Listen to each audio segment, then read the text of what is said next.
Today's Monday, July 26, 2021. Coming up on Roland Martin Unfiltered, we are mourning the passing of civil rights legend Bob Moses. We'll talk with some of the pioneers of the civil rights movement about his life and legacy as a leader in the Student Nonviolent Coordinating Committee, but also with the Mississippi Freedom Democratic Party.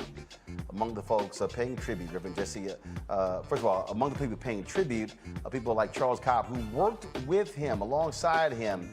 You might not know his name, but trust me, he was one of the influential greats. Also today in Arizona, Reverend Jesse Jackson Sr. and Reverend Dr. William J. Barber took place to participate in the protest at the offices of Arizona Senator Kyrsten Sinema. We'll show you some of that. Also, an attendee at Kentucky Senator Rand Paul's virtual town hall, let's just say, used her time to film exactly how she felt.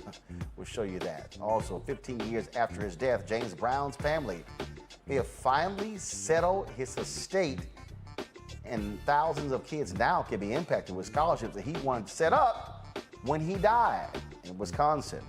Police officers under investigation for being caught on camera planting drugs in a black man's car during a traffic stop. Plus, my book club interview with Audrey Edwards, author of American Runaway, Black and Free in Paris in the Trump Years. It's time to bring the funk on Roland Martin Unfiltered. Let's go. He's got it. Whatever the miss, he's on it. Whatever it is, he's got the scoop, the fact, the find. And when it breaks, he's right on time and it's rolling. Best believe he's knowing. Putting it down from sports to news to politics. With entertainment just for kicks, he's rolling. It's on go, y'all. It's Roland Martin, yeah. Rolling with Roland now. He's funky, he's fresh, he's real, the best, you know he's Roland Martin now.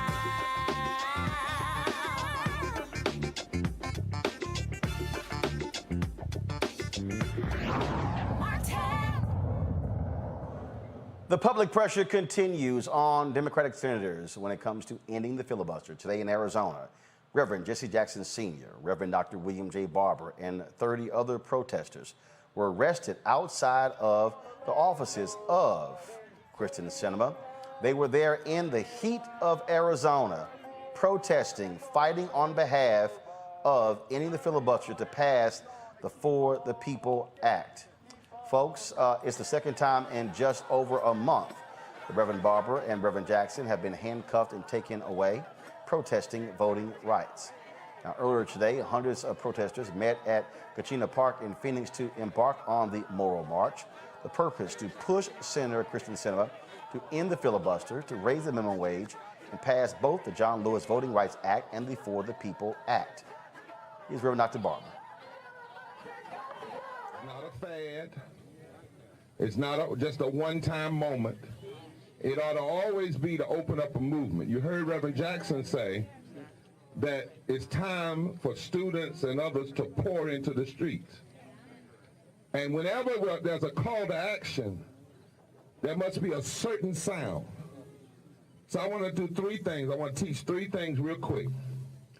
First of all, right now in this country, in over 30 states, the Poor People's Campaign and 20 partners, we have delegations visiting senators, Democrat and Republican. They're going into their offices.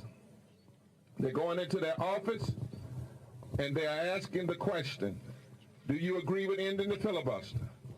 Do you agree with passing the For the People's Act, all provisions of it? Do you agree with passing the Voting Rights Act when it's finally written? Do you agree with $15 living wage? And do you agree with protecting our immigrant brothers and sisters and DACA students? Now, if they say yes, then those delegations will come out and tell the media. If they say no, whether they're Democrat or Republican, they're going to sit down. Now, folks, like West Virginia Senator Joe Manchin, Sinema is currently not on the same page as other Democrats about passing these bills. And so Reverend Barber and others say they were going to continue these mass action, these civil disobedience protest. We will be with them tomorrow in Austin, Texas, actually in Georgetown, Texas, which is outside of Austin, Texas, where there will be 4 days of marches similar to Selma to Montgomery, protesting the Texas voter suppression bill and fighting for these very same issues. We will be live streaming these events as well on the next several days. Now, I want to go to my panel. Joining us, Dr. Julianne MALVEAUX. She, of course, is the Dean, College of Ethnic Studies, California State University, LA. Omokongo Dibinga, Professorial Lecturer, School of International Service, American University. Faraji Muhammad, radio and TV host. Folks, glad to have you here. The pressure is working. Over the weekend, Virginia Senator Mark Warner came out and announced that he will support a narrow use of ending the filibuster for the purpose of voter reform. That right there, Julianne, shows what happens when you have the constant drumbeat of pressure on Democratic senators. Absolutely. Senator Warner is late, but is good. It's so important for these folks to understand the history of the filibuster and what it's about. I just had an argument, or a heated discussion, one might say, on campus last week with a man who's on our side pretty much, who told me what the filibuster is in the Constitution. Well, it is not. These myths about the filibuster have to be busted, if you will. And so as Reverend Barber outlined, people go from office to office, raising the question, taking the information. We'll flip a few people. We might not flip enough, but we should be able to flip a few. And as you say, this is really about constant pressure. We know what the filibuster was for historically. We know that it was to deprive Black people of their rights. And here we go again. You know, this right here, Omokongo, again, when you talk about the pressure, when you talk about keeping it front and center, that's why there are mass protests. That's why there are marches. That's why you have folks getting arrested. One of the things I think is also important to see with that is that we see Reverend Barber, Reverend Jackson, and Reverend Theo Harris, who's a white woman. We're seeing a multiracial coalition and a multi-generational coalition. To see those young people up there with our elders, with our leaders who've been marching and fighting for so long, these senators, they need to wake up, because there's always this idea of, well, it's going to blow over. Oh, that's just Reverend Jackson and Reverend Barber doing their thing. No, they have always been about building grassroots coalitions. And so what I also love is that, kind of going Dr. MALVEAUX was saying, we're going towards the Democrats. People talk about Republicans and all of this. No, we got to put the pressure on the people that we put in the office. And when it comes down to it, when I see that image of Reverend Jackson marching down there in Texas, and when I think about everything that just him individually, you know, has done for us and still doing it, what excuse do we have? And so these senators need to know, Cinnamon Mansion, we're representing the people who come before us, we're representing the people coming after us, and we're not going to stop till we get this done. So you might as well wake up now and get with the program. Faraji, your thoughts on this?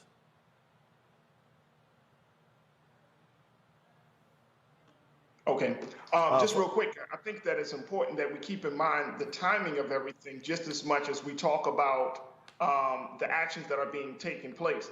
The timing of this, you have a new president who's been in office for about 6 months. You have a fractured Senate, you know, fractured House and Senate. We are at a different point politically. There's an awakening among a lot of the constituents in the United States. So to have this conversation about ending the filibuster, but most importantly, getting people to organize. I mean, when you start to see white people, young white people walking with Reverend Jackson and Reverend William Barber, when we're starting to have these bigger conversations about voting rights and how has been a tool, another tool used to deny Black people the right to vote, and just overall the humanity, you know, deny us our humanity in this country. When all of those things are taking place, the timing has to be perfect. And so it is important that we keep that in mind. And I think that we need to keep that at the forefront, because if we don't, you know, seize the moment, or as we often hear, if we don't seize the time, then we lose the momentum that we need. You know, we've been talking about this, Brother Roland, for a minute, the fact that 2022 is just around the corner.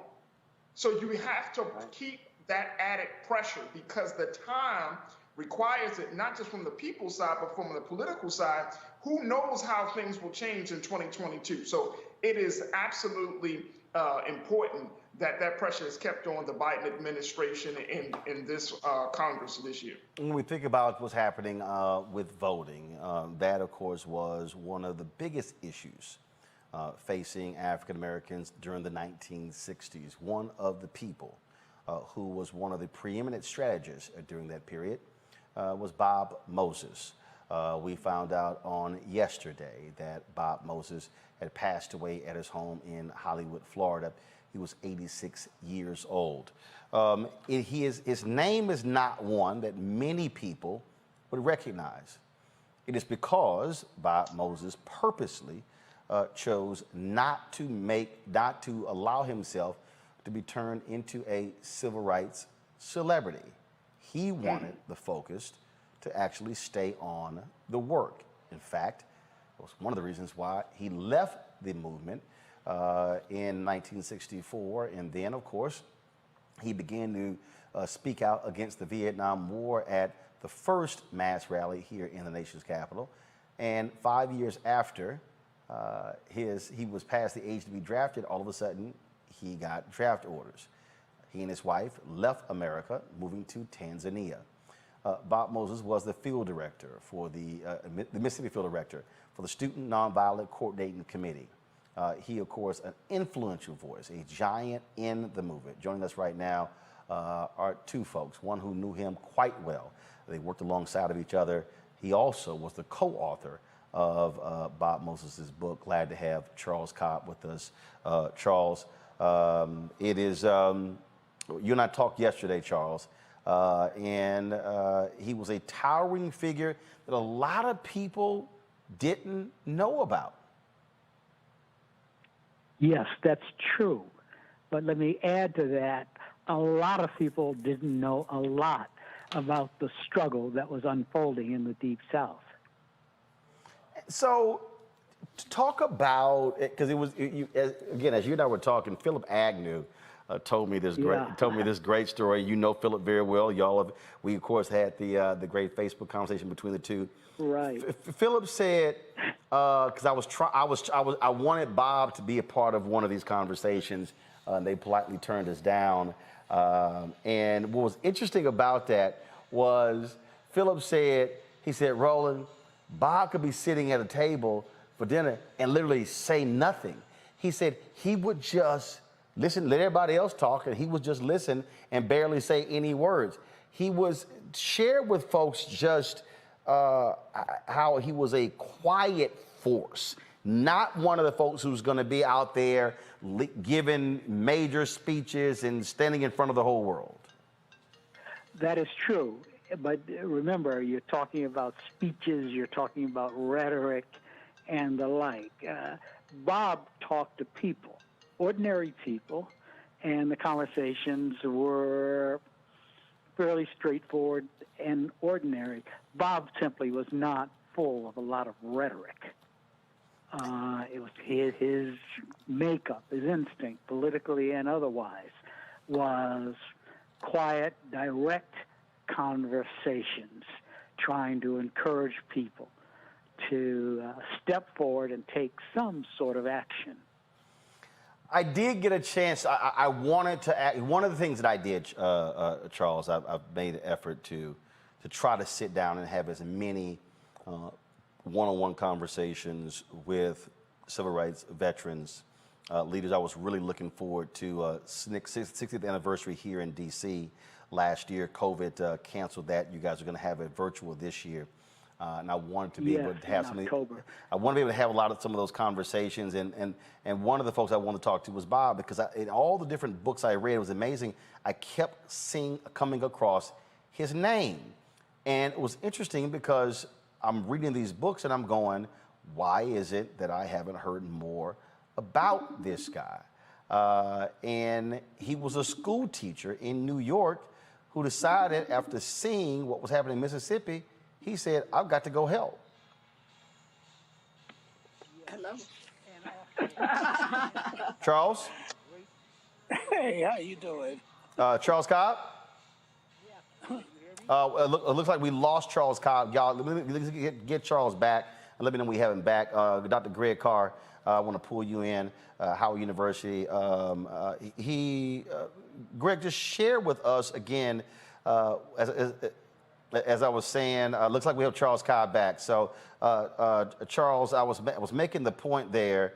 I was making the point there I'm that always willing to listen to Greg. That Bob was just a regular, ordinary school teacher, but he saw what was happening in Mississippi, and he said, "I need to step up and make a difference. I need to go to Mississippi." Yes, but it's important to understand in terms of his decision to do that, the influence of one of the great figures of 20th century black struggle, Ella Baker, who was really the major influence on Bob. Bob told me once, we were talking about how he got involved. Can you hear me? Yeah. Now I can hear Charles. Okay, well, to understand what Bob did, you have to understand the influence of Ella Baker, and one of the great figures of 20th century struggle. And Bob told me once, he grew up in New York, in Harlem, and he had no idea. He had gone to school and learned all about the Cold War and the Iron Curtain. It never occurred to him until he met Miss Baker, and Miss Baker set him on a trip throughout the Black Belt South that there was such a thing as the Cotton Curtain, behind which violence and the denial of political rights was routine and ordinary. I mean, it gets to Bob's ability to listen to people. And Miss Baker was the one who gave shape to Bob's thinking. Miss Baker was, 57 years old when she encountered us in SNCC. So she was Miss Baker to us and paid careful attention to. And Bob paid careful attention to her.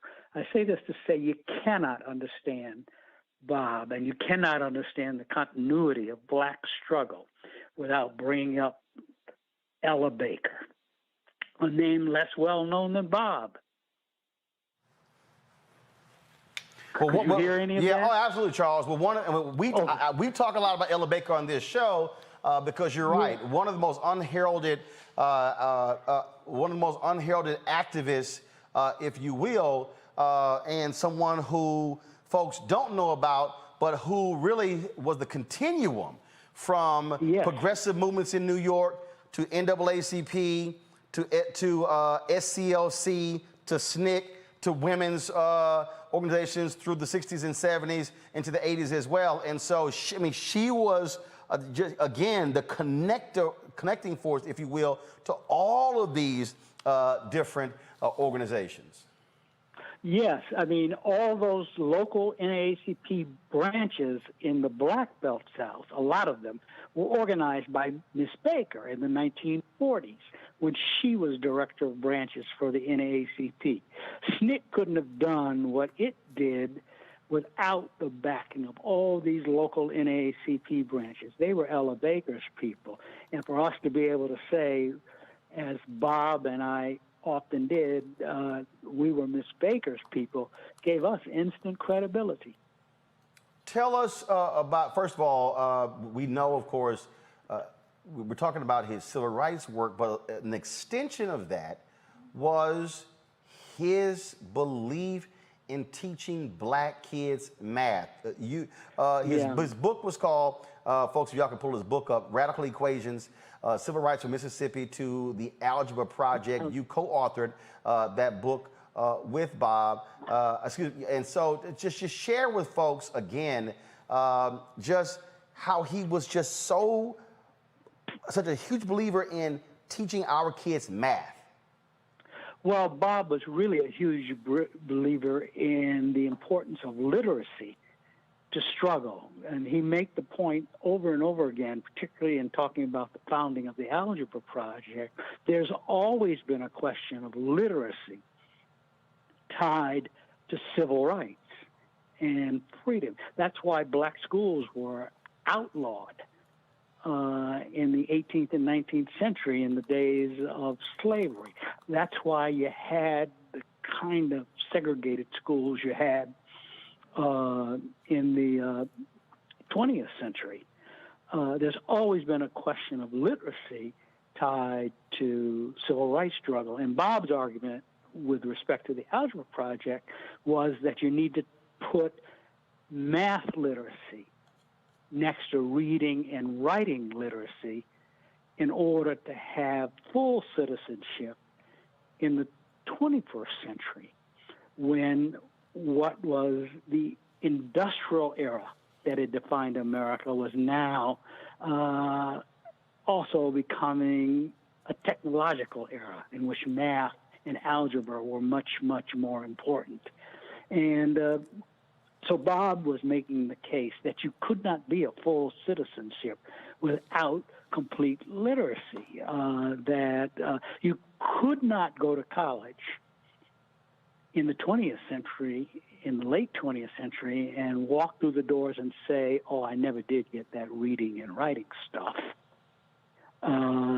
You could go to college at that same period and say, and I never did get that math stuff. And Bob wanted math placed right next to literacy and reading, right next to reading and writing.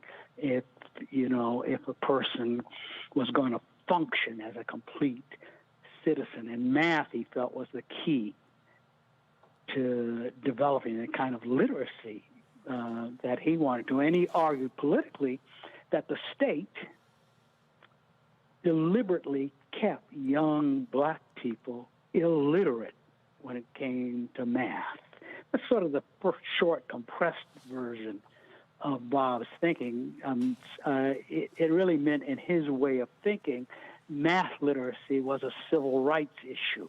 It was connected to full citizenship, and he was able, as a mathematician himself, able to begin designing a program that combated that deliberate illiteracy, or what he would call sharecropper education. North or South, sharecropper education assumed there's a place in the lowest ranks of society.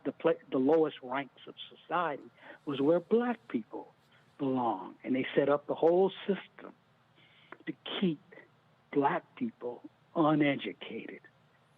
In the old days, they kept black people unable to read or write, and in the late 20th and early 21st century, they deliberately, and that's key, deliberately kept black people illiterate with respect to mathematics, and that was a handicap Bob felt that he should fight. That's, like I say, that's the compressed version of Bob's thinking and the why of he connected math to civil rights. He was a long-time friend of yours. Final question for you. First, two questions. First question is, when and where did y'all first meet? And what did you think of him among your first meeting? And then, go ahead. I'll ask the second question. Go ahead. Okay, I first met Bob in the summer of 1962. To make a long story short, I discuss it in a later book because there's a lesson in the circumstances under which we met. I was on the way to a conference for young activists in Houston, Texas, sponsored by CORE. I was 19 years old. And I got off the bus that was taking me there in Mississippi, and I met student activists who challenged me. They basically said, you're going off to Texas to chatter about civil rights when you're standing right here in Mississippi? What's the point of that? I decided to stay in Mississippi for a few days to learn more about what they were doing, because they were telling me, we're doing stuff here in Mississippi, and they put me up in their Freedom House. And the first evening there, I was engaged in this conversation with these young activists, and Bob was there. He hadn't been introduced to me, and was listening to the exchange between myself and these students. And then Bob said quietly, well, we're getting ready to go up into the Delta tomorrow. Why don't you come with us? The Delta being the cotton country of Mississippi. And I decided I could do that. It was summertime. I wasn't in school. I didn't need to go to school. I didn't need to go to a conference. And I went up there to take a look. And that's when I began my conversations with Bob on that trip in 1962 up into the Delta. And to make a long story short, I didn't get out of Mississippi for almost 5 years. I wound up staying there in Sunflower County, Miss Hamer's home county, and working on issues of voter registration with people up there, and one thing led to another. And I'm having conversations with Bob all the while, because Mississippi to me, I mean, it was like a foreign, I'd never been in a place like Mississippi. You know, until then, as a kid from Washington, D.C., all Mississippi meant to me was it was the place where Emmett Till was murdered. Mm-hmm. And so Bob and others are educating me, if you will, on their thinking about change in Mississippi. And at the end of the summer, you know, I felt I couldn't just say to people I'd been working with, and in many respects, getting their lives placed in danger. I couldn't say at the end of the summer, well, folks, it's been interesting, but now I got to go register for classes because I was a student at Howard University, and I just couldn't do that. So I wound up staying. It's, you know, and Bob and I became very close during this period because he and I were the only two people from the North working in that movement there full time. The only other person was a guy named Frank Smith, a Morehouse student who came over from Georgia. So Bob and I, you know, had a running conversation as we were sharing experiences about early 1960s Mississippi. He really, in some respects, was the older brother, the big brother, teaching the younger brother about what he had gotten himself into. And that really makes you close to a person. I think soldiers who fought in wars will understand what happened. Last question for you, Charles. What do you want the folks watching and listening to know, understand, and learn about your dear friend, Bob Moses? Well, his intense commitment to organizing at the grassroots, his belief that the real strength of black people is found at the grassroots.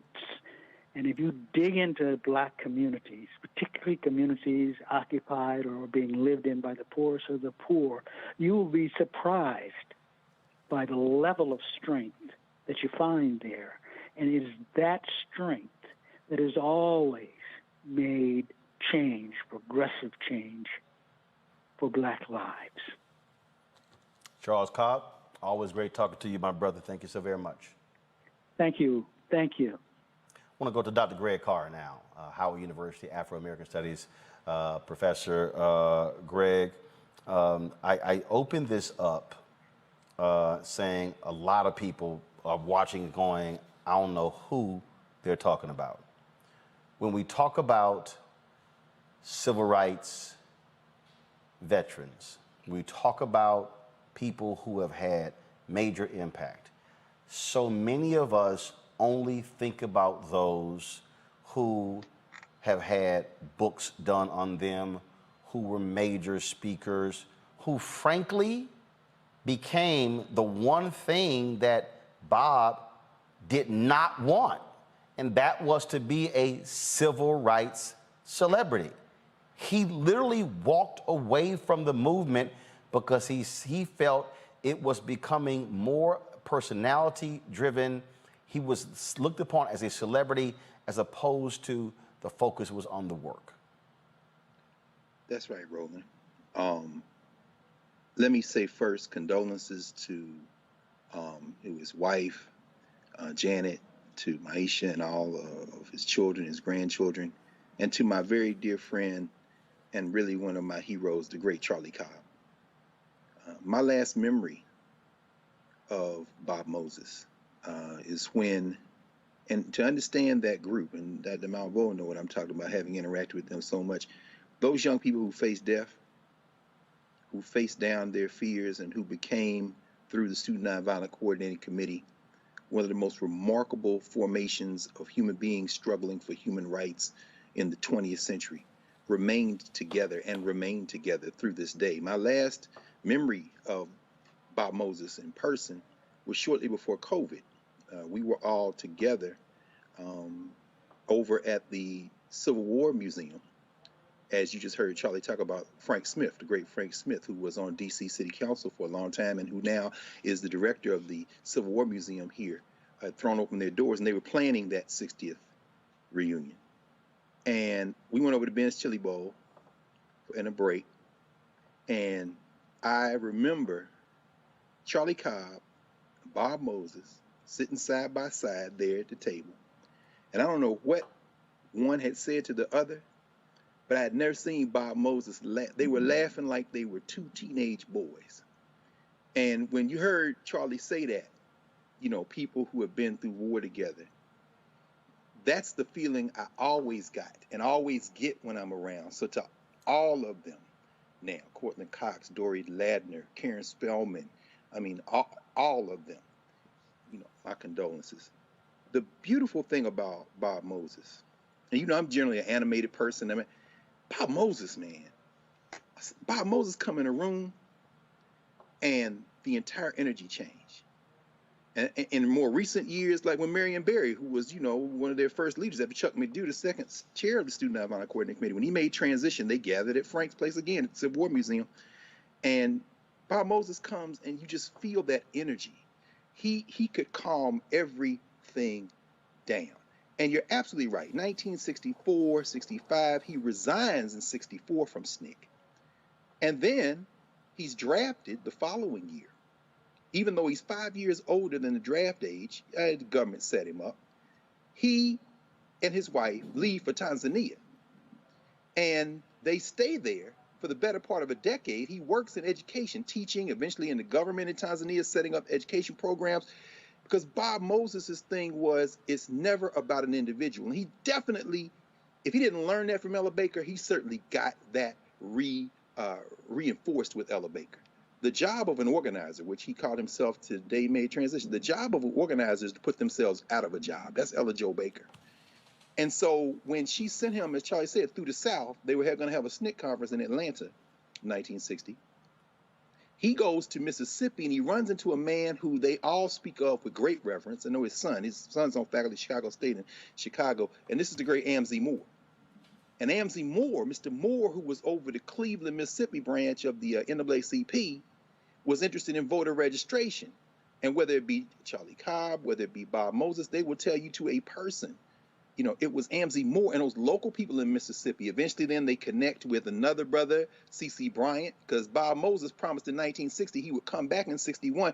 It is Amzie Moore who gets Bob Moses, and then it says, I'm going to go to this meeting y'all going to have at SNCC, which Bob didn't go to. But he said, I'm going to go and I'm pushing voter registration. And that's what turns those young people to voter registration. And over the next 4 years, from 61 to 65, there's no more remarkable moment in the history of this settler state than what those young people, in conversation with and connection with the people of Mississippi, did. And we cannot overstate what they did. In fact, it's so funny, you're talking to Charlie Cobb. Charlie Cobb, in December 1963, wrote a proposal for something called freedom schools.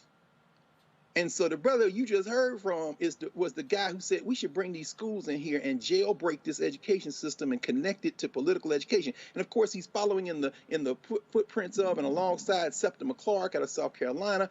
And in Philadelphia, we're in our 21st years of Philadelphia Freedom Schools. And later this week, we're going to talk long and hard about Charlie Cobb. About Bob Moses, and I'll stop with this for now.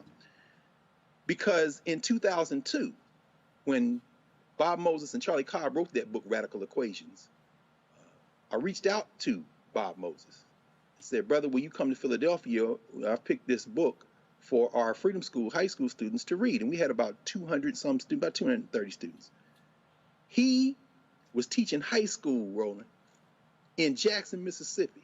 Now, this man taught at Harvard. He taught a class at NYU Law, my former colleague at Howard Law, Addison Francois. He wrote a whole book with some other folks on the fact that education should be a constitutional right. He could have had his pick of any job at any university in the country. Bob Moses taught high school algebra in Jackson, Mississippi, among other places. And he sent word back, I can't leave my classroom, but I'll send my friend. And Dave Dennis came and spent time with us working through that book, which I encourage everybody to read, Radical Equations. He eventually, about 10 years later, around 2011, 2012, he and his wife, Janet, came to the University of Maryland Eastern Shore, where we were having Freedom Schools training, and spent the day with us and into the evening working through his ideas and what he thought we should be about. I don't think I ever saw Bob Moses give a full-on speech whenever there were people around. Bob Moses would come in a room. He was there to give a talk or be on a panel.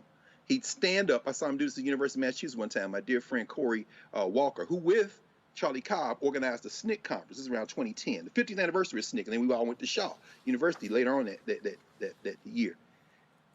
Bob Moses stood up, walked down the middle of the aisle in this room, this conference room, had everybody count off 1, 2, 3, 4, 1, 2, 3, 4. Then took the 1s, the 2s, the 3s, and the 4s into 4 clusters to talk about the social problem they thought was most important, waited 15 minutes and had everybody report out. Bob Moses organized, even at conferences, brother. He is a remarkable force.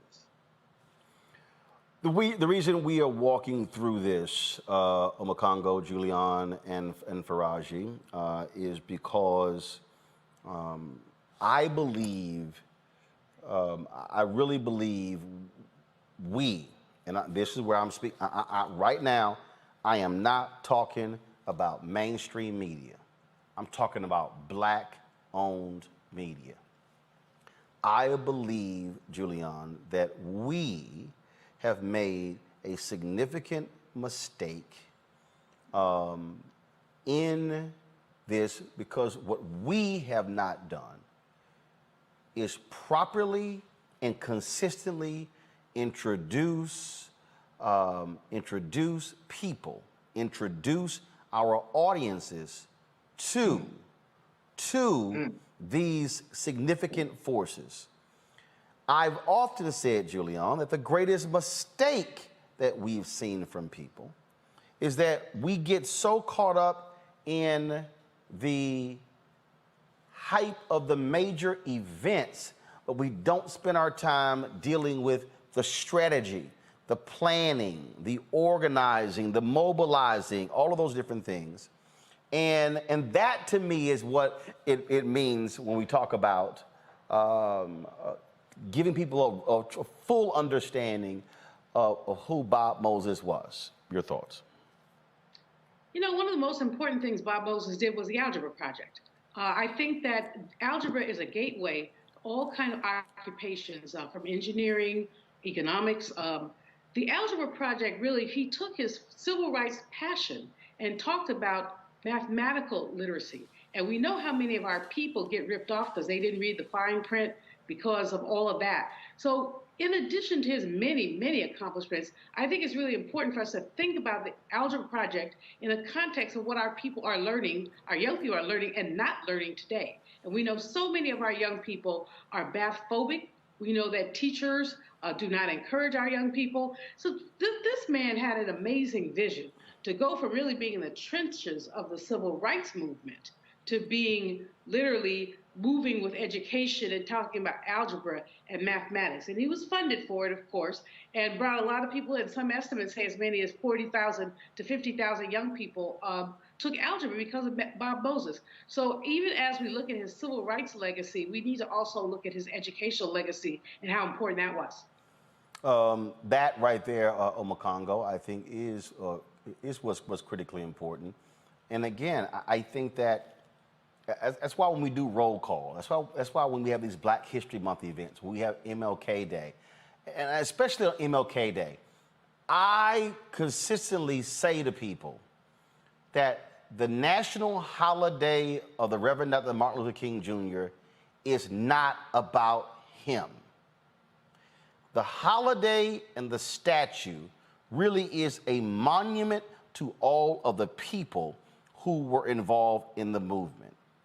And I think we do a disservice when we talk about folks in that period and we only say Reverend Dr. Martin Luther King Jr. and folks stop there. They might mention Thurgood Marshall, they might mention Roy Wilkins, they might mention Whitney Young, they might mention Dorothy Height, but we really need to be explaining to people Septima Clark, That's right. Diane Nash, James Bevel, Ella Baker, Bernard Lafayette, I'm going to talk to in a second, James Orange, Hosea Williams, Fred Shuttlesworth. And I can go on and on and on because, and yes, Bob Moses and Charlie Cobb, and of course, James Foreman. I mean, we can go on and on because that is the movement. Roland, please mention a few more women. No, well, first of all, I said I can go on and on, Julianne. Yeah, after you did like 20 men. No, I didn't mention 20 men. And I did mention Septima Clark and Diane Nash and Dorothy Height and could have mentioned Merle Evers Williams and I could have mentioned many of them. My whole point is you got to walk it through. So I did purposely mention men and women, but that's the whole point there. And I mentioned Ella Baker as well. I can do Constance Baker Motley. I can go on. But my point is I did both. But the thing, Omakongo, is that we have to expand the list of the names so folk know who Bob Moses is and they simply don't drift off into history. Oh, you're absolutely right. You know, this morning I was watching MSNBC, and in the last minute or 40 seconds, they paid tribute to Bob Moses, and I was like, really? This is what we're doing right now? Like you said, taking this time, drawing it out. We need to let people know in our community and in our the media that we do run, that we pick our leaders. We pick the people who are valuable to us, who we are going to pass on to the next generation. Seeing Bob Moses pass is very sad for me because coming from Boston, came up with my dad, you know, there, my family and his kids, Maisha with the Young People's Project, we've worked together. Omo Moses with Math Talk, we've worked together, and they're continuing on his legacy, which is great to see. But you're right, Roland. We can't let mainstream media, mainstream academic institutions pick our leaders. No one's going to learn the truth about Ella Baker at these universities or on this television and right now. And so what Bob Moses is doing as he now becomes an ancestor is he's reminding us that it's not about who they say our leaders are, it's who we say our leaders are and what we do to honor them. We need more Dr. Great Cars in this world who can just shoot off this history like sportscasters talk about basketball and football, and we need to elevate them so this never stops. It has to continue. Facts. Faraji? Yeah, I mean, I'm with my brother there. I mean, one of the big things that I'm hearing from the history of Bob Moses is the fact of sacrificial leadership. I would remember talking to Dr. Ray Wimbush, the author and the scholar, and he said when we had this conversation around Fred Hampton and the movie Judas and the Black Messiah, he was saying to me, he said, Faraji, we don't have sacrificial leadership like we had back during the civil rights period. And to break it down for folks, sacrificial leadership are those individuals who don't see themselves as celebrities. They don't see themselves as bigger than the movement. They're not trying to brand themselves as movement leaders. These are folks who are serious about organizing people. They understand that fundamental change and generating power comes from unified people. And so when they are when we look at individuals like a Bob Moses and all of the roles, all of the names that you shared with us, Brother Roland, I think it's important that we understand, especially emphasize for the next generation, if you want to make a change, if you want to really make a difference, you have to remove your ego, your personal interest, your personality can still stay there, but you got to remove the stuff that will distinguish you from other people and just fall into line and be among, as you mentioned, Brother Roland, be among the greats. to not be seen as a big guy or the big, I'm this guy, I'm that guy. You just happen to be the one to push the struggle for freedom, justice, and equality along. And that's where we got to go. I mean, there is not enough conversation around sacrificial leadership. Even now, we still have this view of Messianic leadership where we need somebody from the top, and we're not talking about white folks, I'm talking about black people. We say, oh, what about the Honorable Minister Louis Farrakhan? What about Jesse Jackson? What about Reverend Al Sharpton? And what are they doing? They don't need to do anymore. You got people that, like myself and many others that come on this show in particular, who should be out there, we should always be the ones running. And I remember, I'm going to close it like this. The Bible say what? That you have the older folks for counsel, the elders for counsel, and young for war. So while we have those folks still among us, why not take advantage of the wisdom, the guidance, and the experience of them working in a very, very unjust system? One of the big things, and this is what I appreciate you about the generational talks you've been having, Brother Roland, is the fact that there's no other group of people that shoot themselves in the foot by denying their ancestors, their elders, and those who came before them. Yep. Like the way we as black people do. And one of the things that I had to grow and learn as I was as an organizer in Baltimore is that as a young person, I can't shoot myself in the foot and say, I don't want older people at the table. That's crazy. Yep. That's absolutely insane. And that is counterproductive to the movement of freedom, justice, and equality. I need to get as many elders to the table as possible. And those of like minds who have even of different views, you need to still come to the table, because why? The movement for freedom, justice, and equality is paramount. It is more important than the personality of the organizers and the individuals who are helping to push the movement forward. One of the folks you're speaking of is Bernard Lafayette, who also knew Bob Moses well. Bernard, it's always a pleasure seeing and talking with you. Share just some stuff about Bob Moses our audience may not know about.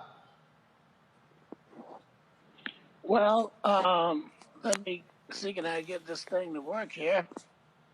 What happened? All right, so you're on the phone there. So just actually, do you have? Okay, there you go. You're centered. Go ahead. Okay. Well, one of the things I want to say is that Bob Moses had a lot of respect for elderly people, but he had an equal amount of respect for the young people. And he always respected us and listened to what we had to say. But more than that, he demonstrated and he acted in a way that we could follow. My going into Selma, Alabama was directly related to the fact that Bob Moses had gone into Mississippi. And even with all of his education, he decided to become a director of a voter registration project. And here's someone who had a master's degree. And what did he do? Now, the thing that really amazed me about Bob was that with all that killing that went on in Mississippi, he showed no fear. And that is the greatest thing that Bob Moses gave to us. And that was the example of his own behavior and what he did with his own life. And when he, went into Mississippi, he had all the confidence that he would succeed in what he's doing. There was never any doubt in his mind that he would not accomplish the goals that he set forward. And frankly, when I went into Selma, Alabama, it was following Bob Moses' example. That's what I wanted to do. There were other things that I could have done, but I wanted to do what Bob Moses was doing, the way he carried out the movement in Mississippi. and showed us the way. And he never did get into any arguments or shout matches with people and all that kind of stuff. He always, and you could tell that he was always doing research and studying situations. You know why? All you got to do is look at his eyes. No, look at his eyes, the pictures you got and everything. Yep. You know what he was doing? He was studying. That's what he was doing. Look at his eyes. He was studying. So he showed us as young people that we have got to continue. We can't come to any quick conclusions. We've got to continue to study situations and learn from those situations, and that is a quality of success. And I can't say enough about him. And he was very unusual in that way, that he did not try to boss us around because we were younger. Now, when you think about SNCC, you think about Marion Barry. Well, he had already finished his master's degree. All right? Yeah. In terms of being the first chairman of SNCC. Okay? And a lot of people get facts mixed up. But he was, thinking about becoming finishing his doctorate degree because he wanted to be head of the psychology department or chemistry department at the University of Tennessee. He already had a specific thing in mind, but he went to Washington, D.C. and ended up being the mayor. But the point is, Bob Moses and others like him were good examples, and that's why we were able to succeed the way we did, because we were watching them, and they were also watching over us. Bernard, final question for you. 50 years from now, 100 years from now, a kid is going to come across a book or a documentary. They're going to come across a speech. They're going to come across some papers. And they're going to see your name, and they're going to see Bob's name and the name of so many other people. Look like we lost Bernard. Let me know when I get to ask him that question. I can hear you. Okay, there we go. There we go, Bernard. You're there. So, what do you want that kid 50 or 100 years from now to know about your longtime friend and colleague, Bob Moses? I would want them to know, and I'm very clear about it, is that leadership is not bossing people around. Leadership is showing example by your own behavior. And by your own behavior, you are convincing them that they can achieve the goals that they set forward. Yeah, it's always a pleasure chatting with you. Look forward to our next conversation. Thank you. Folks, we have more tributes to Bob Moses on today's show. I'm going to take a break right now. When we come back, we're going to talk with Meg Kennard, a reporter out of South Carolina. Finally, the James Brown estate has settled 15 years of drama. He's been dead 15 years, and finally they're selling the estate. Maybe now they can do what James Brown wanted to do. We're going to talk to her about that, more about the life and legacy of Bob Moses, and lots more right here on Roland Martin Unfiltered. Don't change that dial, because trust me, ain't nobody else doing anything like we're doing tonight. Back in a moment.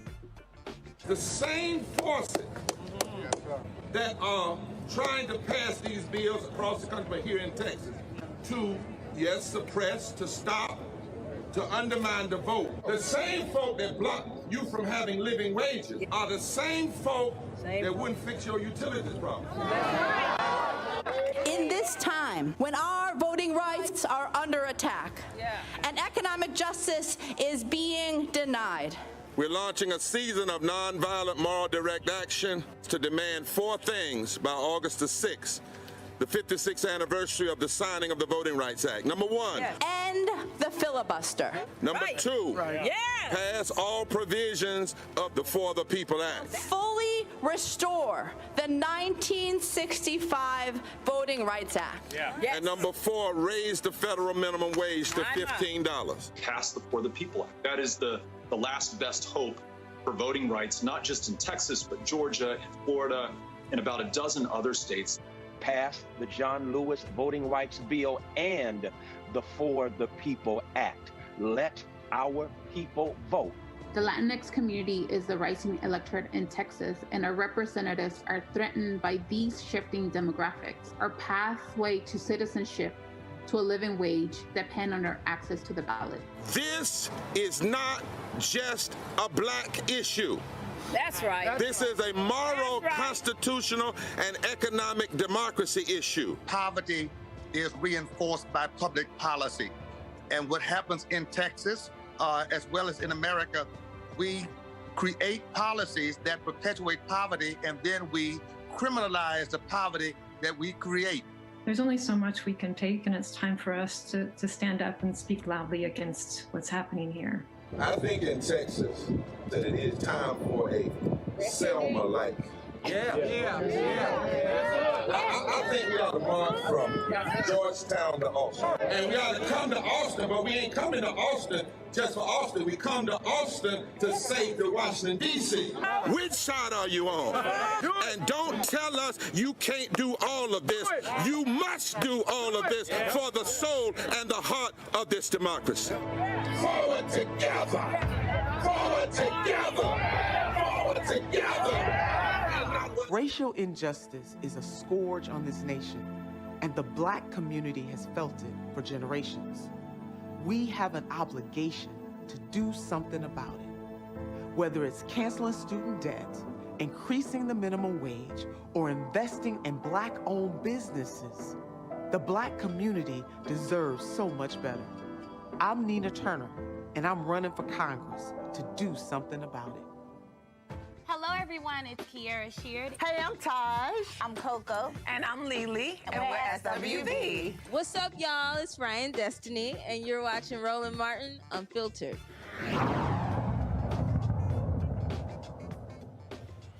It has been 15 years since James Brown died on Christmas Day.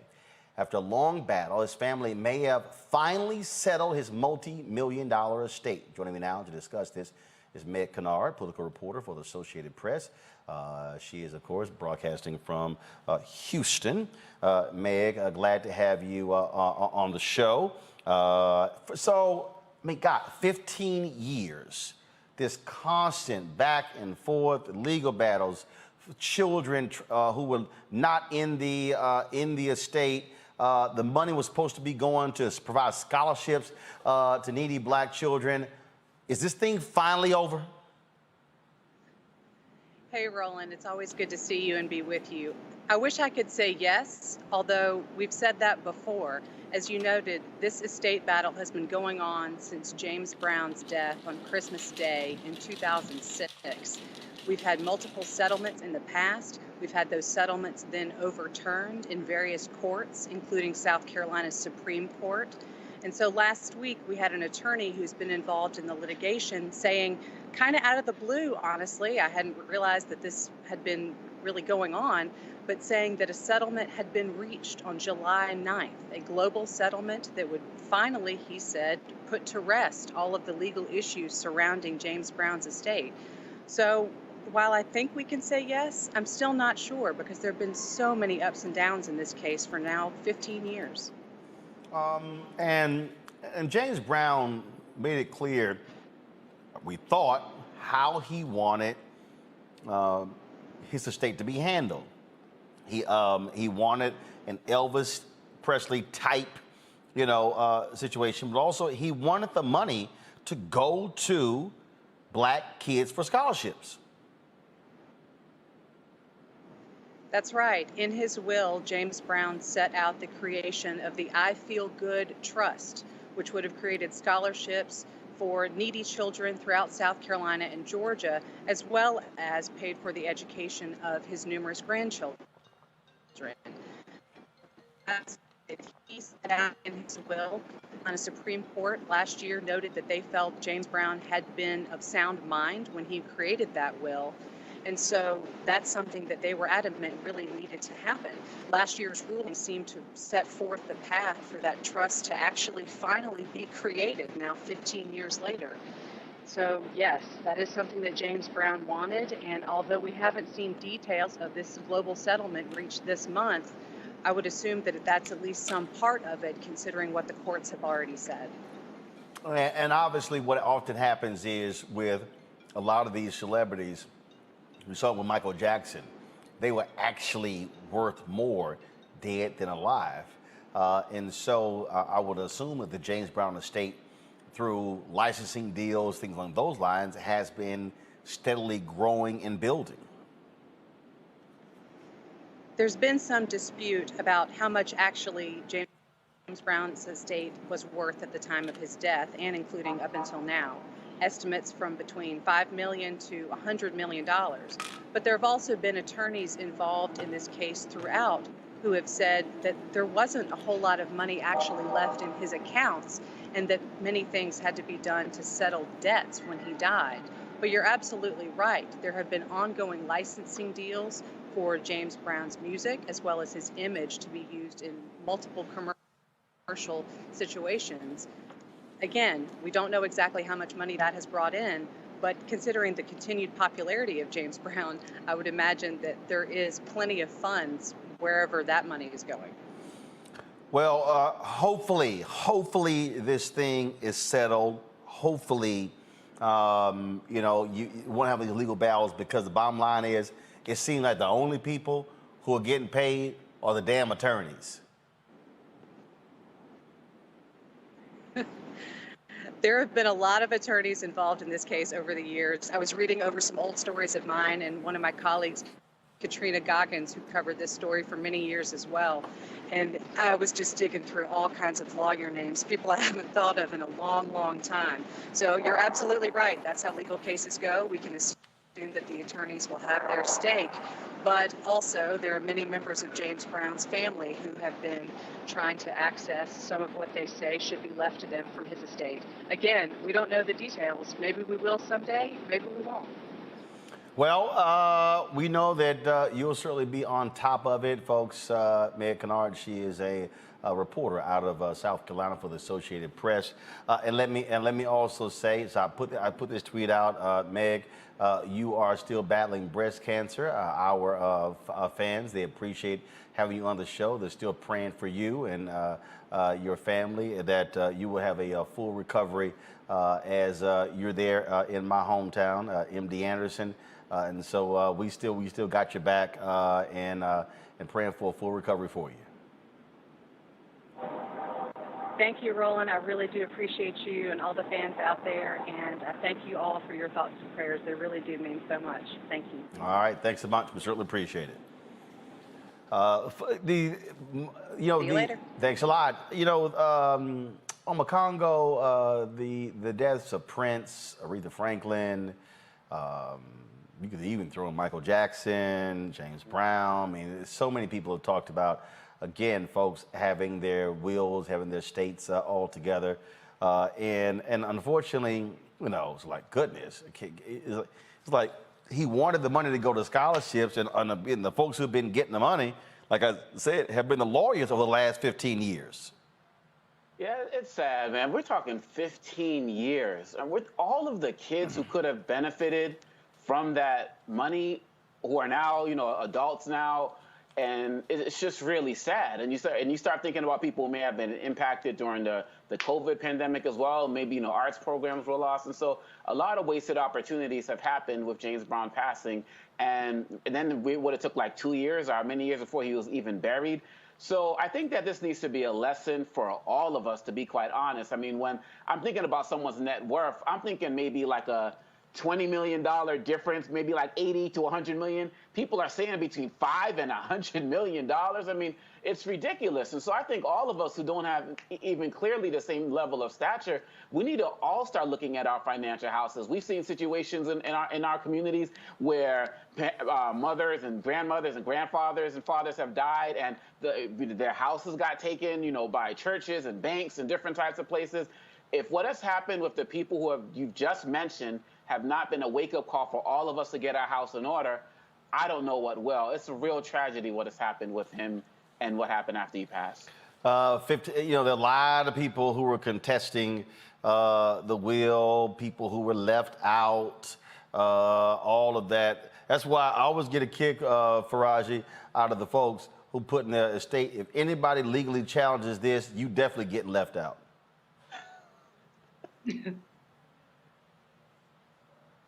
You on mute. I'm looking at the situation with Michael Jackson, Brother Roland, where they're still in court. I mean, Forbes just did a piece just a few days ago about the fact that Michael Jackson, his estate is in court 12 years after his death and following 8 years of litigation.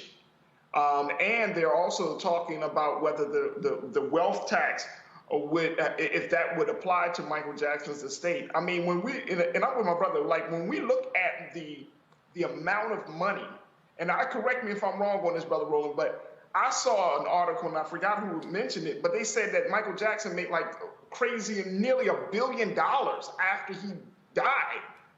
And so when you're looking at that amount of money coming in, and then you got all of these people at the table, you got the lawyers, you got the family members and all of that stuff.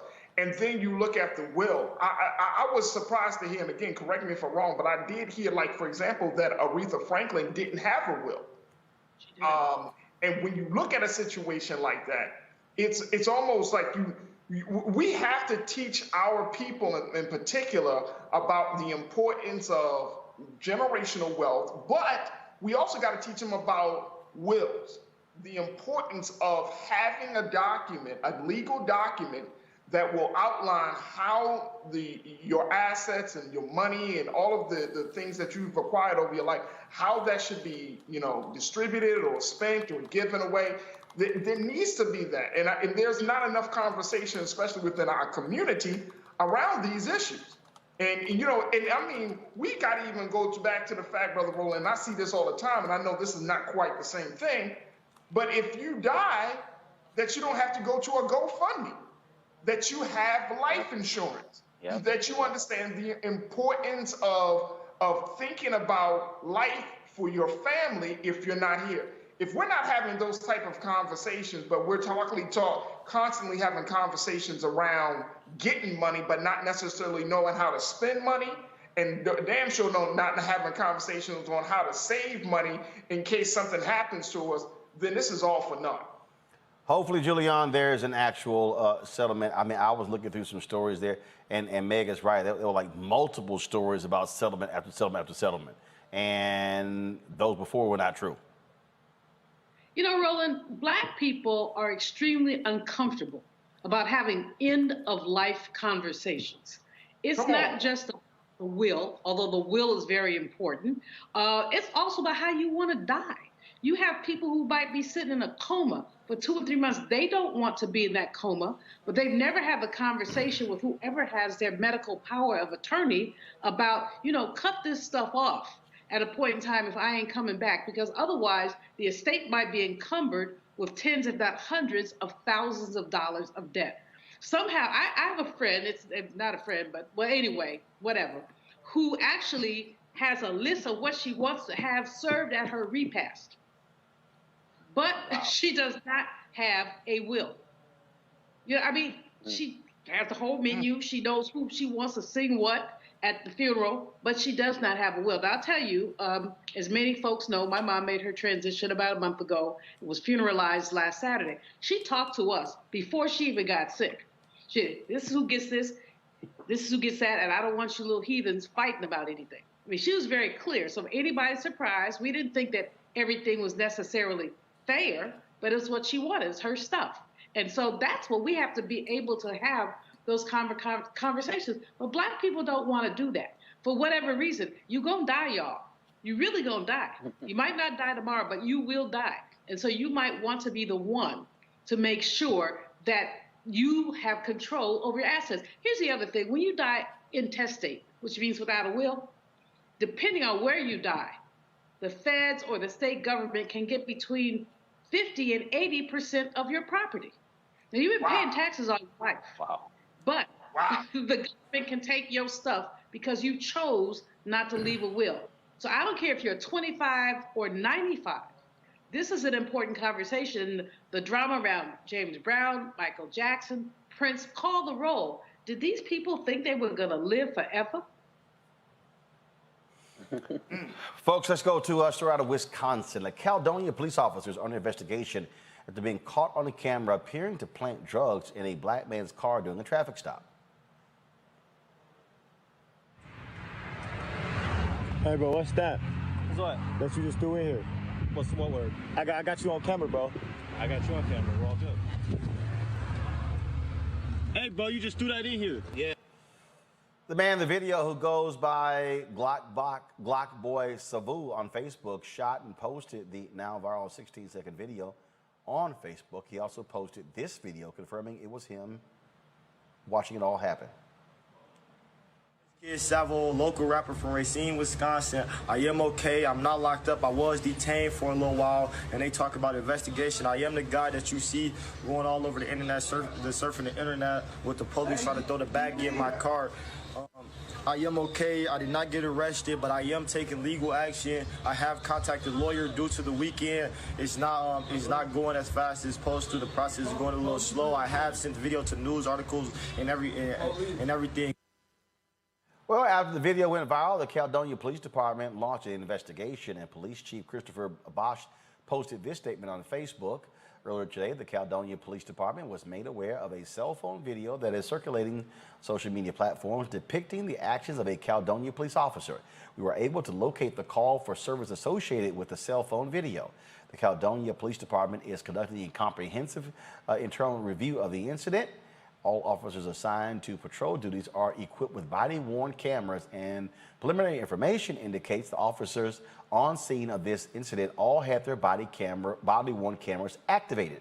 In addition, marked Caledonia police patrol vehicles are equipped with dashboard-mounted cameras as part of the internal investigation.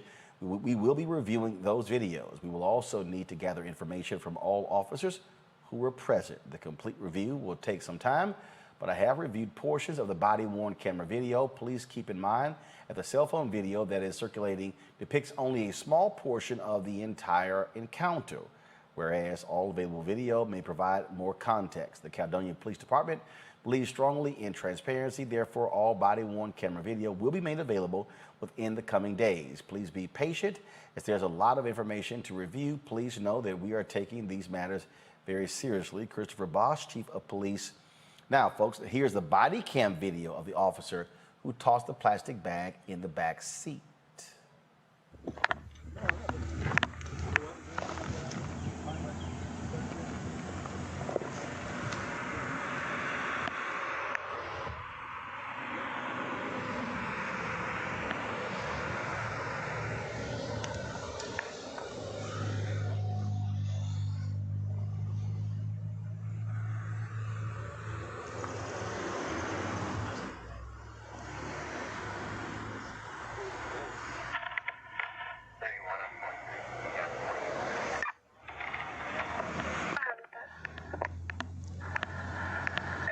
I got specks of green. You're good to search if you need to.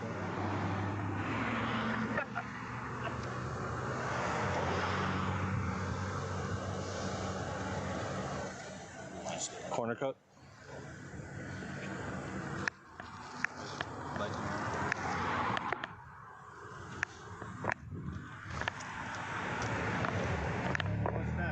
What's what? What's what word? I got you on camera, bro. I got you on camera. We're all good. Hey, bro, you just threw that in here. Yeah, because it was in his pocket, and I don't want to hold on to it. It's on their body cam that they took it off of him, so. You just threw that in here, bro. I got you on camera, man. I'm telling you where it came from, so. I got you on camera, bro. It's an empty baggie at the moment, too, so. Okay, buddy.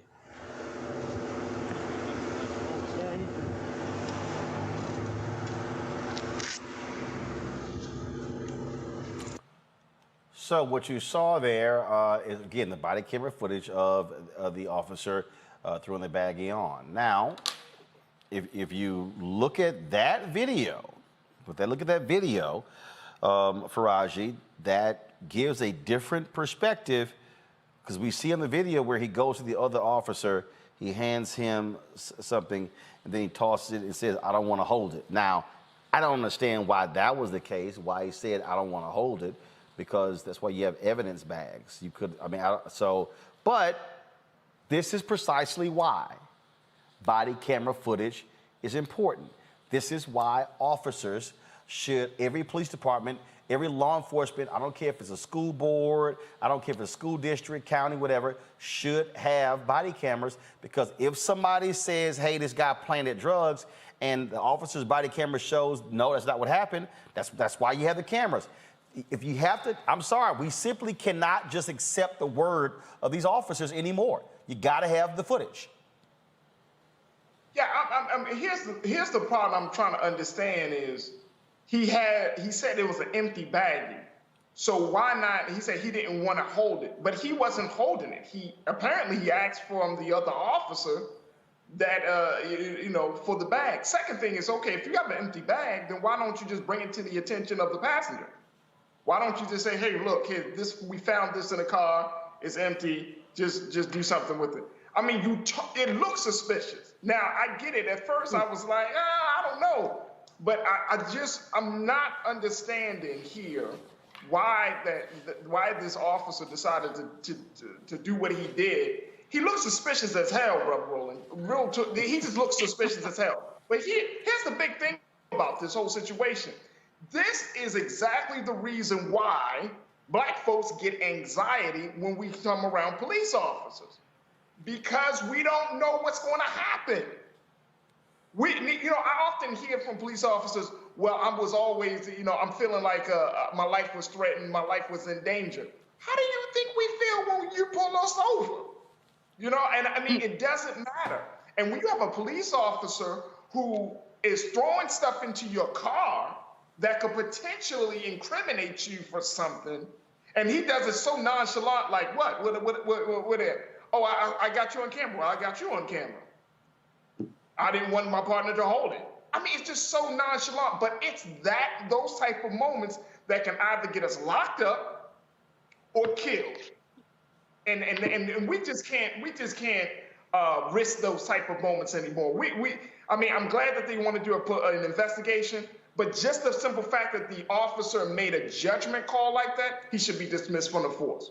Absolutely. Julianne, go ahead. Absolutely. No, I mean, I think the brother's absolutely right. This is ridiculous. First of all, there are evidence bags. There are all kind of reasons that he did not have to throw that bag in that man's car. All kind of reasons. Who knows what would have happened had the gentleman who was driving not said, "I got you on tape." You don't know what kind of trace evidence there was in that bag and where the trace evidence came from. Come on, Doc. This is an absurdity. It is a total absurdity, and it's enough. I mean, this is why, and forgive me, brother, if I pronounce your name wrong. Is it Faraji? Yes, Faraji. Faraji, this is why you were so animated about this, because Black people, Black men, and especially young Black people, encounter this crap all the GD time. And these folks are making judgment calls. They're doing what they feel like. They have no sense of accountability. That police chief is a wuss, a WUSS wuss. I mean, we go investigate. He ought to be able to say this was out of order, because it was out of order. Now, whether it's dismissal, suspension, take you behind home for a few days, I don't know. But he was doing Mr. Bojangles around that. And meanwhile, this young Black man, frankly, was terrorized. Congo? It's really unfortunate, because when you look at that body cam video, it looked like 2 or 3 police officers touched that before it went into the back of the seat. And so we talk about simple conversations about how to handle evidence, right? And I have 3 children. My oldest are 15 and 12, and they know if we're getting pulled over to pull out their video cameras. because of things like this. You see the brother in the front seat, the officer's probably thinking he's just texting, but we have to make sure that we're recording. And I do believe that the fact that he was recording is the only reason he wasn't arrested. And we see this so many times across the country. I'm sure we all remember a case a couple of years ago where officers in Baltimore were carrying different types of things that they could plant at scenes to arrest people. And so it's about time that people stop having to wait for these video camera footage to start believing that these are things that happen to us every single day, and we need real accountability. And those officers definitely need to be investigated in some way, shape, or form, because if they're handling things like this, whether they were actually planting stuff or they're just transferring stuff between them, we can guarantee that they're doing this on a regular basis. And many of us have probably got screwed over because of it. So I'm glad these brothers are safe, but it can't stop here. All right then. Folks, Kentucky Senator Rand Paul, he hosted a virtual town hall meeting with his constituents.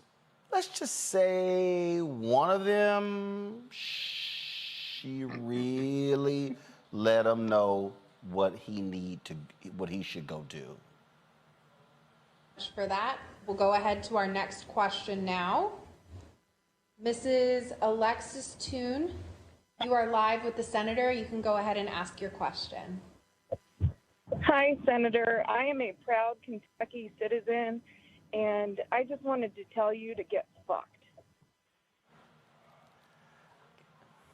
All right, we'll go ahead to our next question.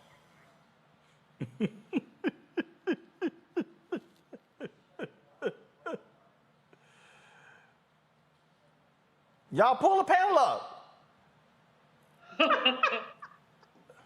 Obakongo, You know, pretty much. Man, look, when you couple that with the video that surfaced of the guy who confronted Tucker Carlson, you know, in a grocery store or something like that, these folks are pissed off, and it's about time that these guys are hearing it. You got a guy who's a doctor who's denying the vaccine, denying masks, and the people of his state are suffering, and these people just don't care anymore. They are being blunt, and they have no fear of repercussions, and the response of the colleague taking the calls was just priceless, man. I'm sorry. Faraji, the caller is Alexis Toon.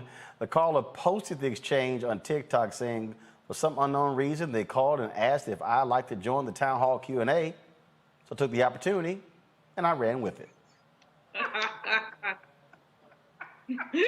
Now, it's not clear what Toon's issue with Rand Paul is, but he's been criticized for the stances he has taken during the pandemic. Yeah, I guess Alexis like, I'm going to let you know you need to get laid.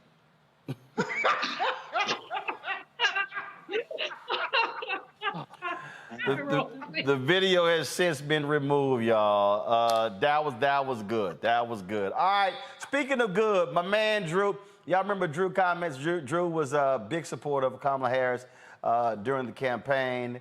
And Drew used to drop these really great explanatory videos. Well, he had to drop one on COVID that was just golden, and I had to play it. Yo, 150 million full vaccinations given out in the U.S., and I'm one on Moderna gang, my boy. Why'd I do it? Pretty simple. Deadly pandemic. I ain't trying to die. Vaccine, 94% effective after the second shot. Sign me up. After hearing from virologists and ICU physicians, most of whom look like me, my mind was made up. Not to mention, nobody give me a good enough reason not to do it. You don't remember Tuskegee, my boy? Yeah, I do, and I also remember in that same instance, black men were refused treatment. But look how fast they made it. They didn't test it. That's cap. First off, they started phase 1 of human trials for Moderna back in mid-March 2020. Plus, 3 things contribute to vaccine development usually taking so long. Funding, manpower, where the starting point is. These are the same factors that go into dating, but that's a conversation for another time. Let's first look at funding. Medical research costs money. Most of the time, one of the biggest challenges is getting grants. But that wasn't the case this time around. With the exception of the state of Georgia, the whole world closed down and researchers had access to all the money in it, which leads into the next advantage they had. Incredible manpower. Usually these research groups are pretty small with a handful of folks. With COVID-19 taking top priority in the world, the entire global medical community researched it together at the same time and shared notes. That, with 100,000 people pretty much immediately volunteering for trials, they had more manpower than the comment section of a Kevin Samuels video. Anyway, third part is your starting point. mRNA is new, but it ain't that new. It's been studied for the better part of 30 years, going back to the early 90s. I'm talking about days of mama said knock you out. Some of y'all too young for that. Technically, I am too. But you don't even know what's in that vaccine. And it be causing Bell's palsy and autism and making women infertile and having miscarriages. Big cap, New Cap, Michelin Ness. In my Moderna vaccine was messenger ribonucleic acid, lipid nanoparticles such as SM102, polyethylene glycol 2000 dimyristoroglycerol, cholesterol, and 1,2-distill-raw SN-glycerol 3-phosphocholine, trimethamine hydrochloride, acetic acid, sodium acetate trihydrate, and sucrose. Bruh. Ain't none of that causing Bell's palsy, autism, or infertility in women. Look, this how they work. The mRNA goes into the cytoplasm of the cell and gives instructions on how to make the spike protein found on the actual COVID-19 virus. Your own body creates the spike protein, then creates antibodies that can beat it when and if the real thing shows up. So in athlete terms, the mRNA shows up with game film. Your body then creates a scout team and can strategize against and beat up on in preparation for game day, just in case there's a game day. So really, we ain't even talking about vaccination. We talking about practice. As with any vaccinations, there are minor risks. So talk to your doctor. They're gonna tell you the same thing. Then go get your shot. Because it don't make sense to be more afraid of the vaccine than you are of the actual virus. That's bass backwards. Reese is always talking about how the White House and the DNC, how they need to learn how to put stuff together that's relatable. That from Drew breaks it down for a lot of people, Faraji. He lost me after he said what's up. I mean, just simply because he talks too damn fast. And okay, but Faraji, you can't put up a 5-minute video. Come on now, it's like I get you. It's 2 minutes. Look, check this out. If you're trying to encapsulate a vaccine about during a mass pandemic in 5 minutes to give people this kind of like, oh, we're gonna get this quick snapshot of what it takes of why this vaccine is important. You're talking about people's health and well-being. The whole country is fractured because of this vaccine. A 5-minute video where a black man is talking fast and then you talk. Cause here's the deal.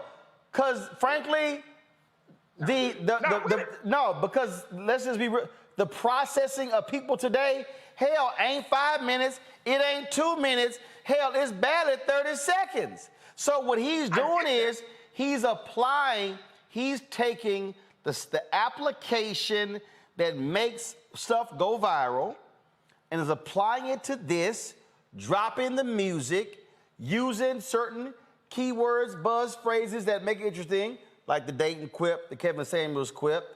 And that's one of the reasons why this thing's already garnered more than 2 million views. I get that, but you know what that also sounds like is propaganda. How?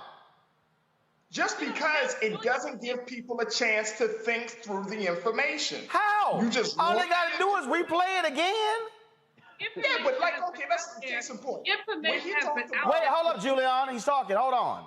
Faraji, go ahead. Very quickly, when he's talking about the ingredients for the virus, you see them big words. Big words. Okay. Then you want people to stop your video, look up the words, look up the impact on the human body, the whole nine. It takes away from it. I mean, I get it because the style is good, the music, you got Fresh Prince of Bel-Air, it's kind of funny. He's looking a certain way, he rocking the Kamala joint. I mean, he's doing the whole thing. But this is a very serious thing. But here's the deal,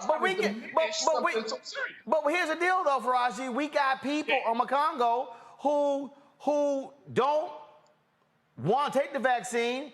They ain't watching this show. Okay, they ain't watching. We've had more than 100 COVID segments. Hell, they not watching actual news shows. So you got to figure out how can I reach somebody to at least get them to even think about it, who's sort of sitting here scared about it on the fence. Makongo, go. I think that is great. I think that we need more of it. Whatever it takes to reach different people. We got Juvenile doing Vax that thing up. Whatever it takes. And look, we all have listened to music where we're like, hey, what's that word Harris one just dropped? Stop the song, play, go to the dictionary, figure it out, go bump the chong again, right? And so with TikTok, and this is the way a lot of the young people communicate nowadays. That's why it has 2 million views. And the fact of the matter is, This gets to a different group of people who are going to receive it in a different way, where some of us may not be feeling it. And so I'm going to be finding that link and sharing it, because I think that is part of the real, I don't even want to say propaganda, the real programming that we need to do to get more people vaccinated. I'm with it. My kids will love it when they see it. Julianne, go ahead. I think the thing was brilliant. I think it was great. We've got this information coming 5 or 6 different ways. This is yet another way. It's not the be all and end all. But as Obakongo has said, there's some people who have not gotten the vaccine. I don't think, Faraji, that people are sitting around saying, let me write this word down and look it up. I think that what he does by dropping all the ingredients is giving himself some credibility. Look, y'all, I researched this. You know, I'm not just some dude who's telling you to take the vaccine. I researched it. So, you know, we have in our community just over half who have not been, well, I'm not sure the exact numbers, but not enough of us has been vaccinated. We had to cancel our basic wake for my mom because we didn't want to be a super spreader event, because too many people were not vaccinated, and people would not tell you that they were not vaccinated. They lied. And we just said, okay, we just can't do this. We can't do the repass. So, you know, I think, hey, I'm all props to the brother. Obakongo, when you find that link, you send it to me, because I'm going to get it out there too. It's just another way of saying the same thing we've been saying over and over again. Hell, I'm prepared to pay people to take the third vaccine. Give people money. Maryland's doing the lottery. I'm just so disgusted right now with the fact of people who have all these reasons why they won't take this vaccine, and then some of them are dying because this new Delta variant is killing people. But you don't want the vaccine. All right, go on with your bad self. Well, and the numbers, what we're seeing is numbers are significant, especially with the Delta variant. We're seeing 90+% of the recent hospitalizations are a result of unvaccinated people being hospitalized. We are seeing right now unvaccinated people begging nurses, please give me the vaccine. One nurse from Arkansas said, baby, it's too late. I can't. And so that's what we're seeing. We're seeing. How many of y'all saw the story of the conservative talk show host, Phil Valentine? He wasn't an anti-vaxxer, but he damn near said everything by saying, don't take it. Now his ass is in serious condition. Now his family putting out statements saying he now is encouraging his listeners to actually take the vaccine. Here's the deal that I keep saying. Ain't no flip side to death. Now, if you want to chance that thing, okay. Y'all, I got black people sitting here on my Instagram page, on Twitter, talking about Dr. Sebi, and they talking about take this and drink that and take this. Okay, I got all of that. All I'm saying is this. That's all I'm saying. Death is death. I ain't trying to die early. Hello. I'm not. I'm not. But the second piece is, even if I don't die, I am not trying to have diminished lung capacity. I can't, hell, I ain't gonna be able to walk a golf course or hell, walk up a flight of stairs. I mean, I know people, my attorney is dealing with the after effects a year later, still it's debilitating. And so, and here's it again, if you don't want to take the vaccine, that is your decision not to take the vaccine. But if your ass end up on the ICU because you got COVID, hey, that's on you. But Roland, hold on, Faraji, go ahead. Real quick. Let's look at a couple of things. One is that people took the vaccine. People are getting conflicted information from all types of places, whether it's the CDC, Dr. Fauci, hell, even the president like what?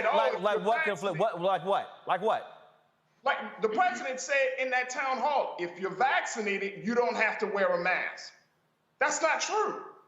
That's not true at all. And so here, the CDC is just trying to figure out the mask mandate in this country. Okay, so here's the deal. Here's the deal that if people had watched this show, they would have understood this. The mistake that people are making is that they think, oh, I've got the vaccine, I'm good. You can come talk in my face, I can go wherever. Right. No. But no. the CDC, but let me what? There is no 100% foolproof guarantee. That's why there are people. But that's not how it was presented. Okay, but again though, what you had was, and this is part of the problem. Part of the problem is that you had governors, CEOs, other politicians putting reopen. Businesses are failing. They're dying. America's going to hell. There was massive pressure being applied. So then you had your public health folk who were trying to deal with that, but also make sound decisions. They were trying to juggle. What we said on this show, the efficacy, Johnson & Johnson was 81%. Moderna was 94%. Pfizer was 94%. That was the efficacy. Not one of them was 100%. We then had the scientists from North Carolina A&T on who talked about, here's the deal, 26% of the people who get the shot may get COVID. So you're absolutely right. Part of those decisions on not wearing a mask were political decisions based upon pressure, because you had these Republican governors and Democratic governors, again, business people who were saying, we got to end these mask mandates, people not coming out. And the sort of problem is, the real problem is, we got too many damn Americans who are impatient, who don't want to follow directions, who don't want to listen, who want to yell freedom and liberty and all that stuff. Like the 34-year-old black guy we showed last week, okay, who was mocking Twitter. Right now, he dead. He dead. But see, I don't understand it. If I could just jump in for a minute. Hold on, Julianne, hold on.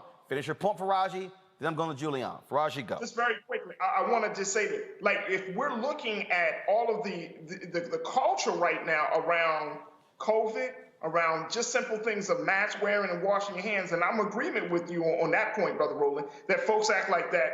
But the CDC came out, when this vaccine was first presented, it was presented as a supplement, not as a solution.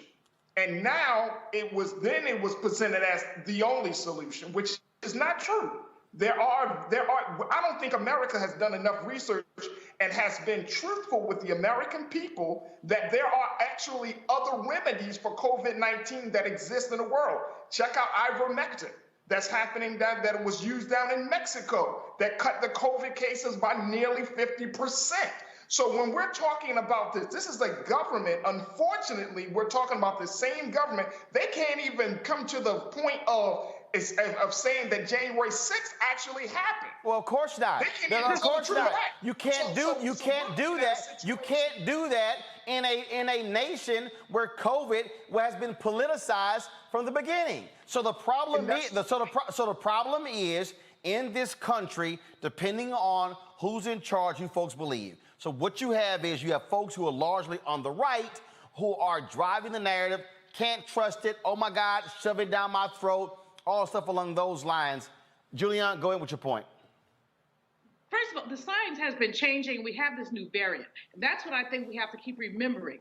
Gavin Newsom, the governor of California, initially said, okay, we're back. And then we saw numbers going up. When we saw the numbers going up, that's when he said, you got to put your mask on. So on this campus, as an example, when I hit campus July 1st, you had to wear your mask indoors, but not outdoors.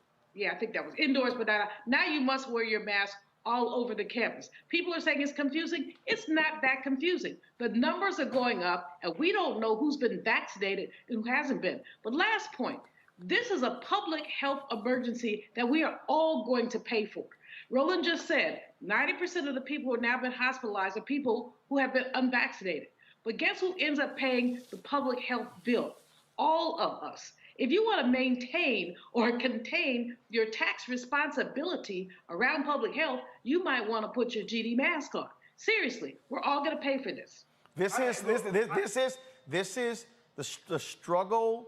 The struggle with this Congo has been this. And we just got to go ahead and just be honest.